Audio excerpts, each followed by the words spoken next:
Friends, welcome back to beta story channel. दोस्तों, अगर अभी तक आपने हमारे यूट्यूब चैनल को सब्सक्राइब नहीं किया तो प्लीज़ चैनल को सब्सक्राइब कर ले, ताकि आपको हमारे हर वीडियो का नोटिफिकेशन टाइम टू टाइम मिलता रहे।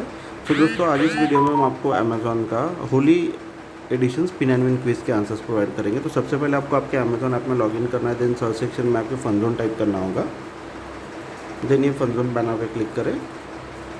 आप यहाँ से थोड़ा सा नीचे जाएंगे तो आप यहाँ देख सकते हैं अमेज़ॉन का Holi edition spin and quiz जो है ये लाइव है। इसके बैनर पे आपको क्लिक करना होगा। Terms and condition.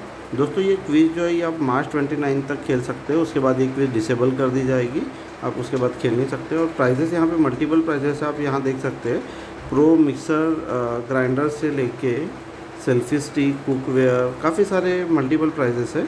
तो आप ये देख सकते हैं यहाँ पे पूरा प्राइस लिस्ट। चलिए स्टार्ट करते हैं। आपको ये एरो पे क्लिक करना होगा। दोस्तों, बता दूं, चाहे ऑप्शन कोई भी आए, क्वेश्चन और आंसर सभी के लिए सेम होगा, तो प्लीज़ पैनिक ना करें अगर आपको कोई और ऑप्शन आता है। Okay, claim your prize, answer the question. Holi is celebrated as festival of. दोस्तों, बहुत ईजी आंसर है, इसका आंसर है कलर्स। जैसे कि आप देख सकते हैं, हमने आपको इस क्विज़ का करेक्ट आंसर प्रोवाइड कर दिया। सो प्लीज़ वीडियो को लाइक कर दो, चैनल को सब्सक्राइब करना ना भूलें। Thank you.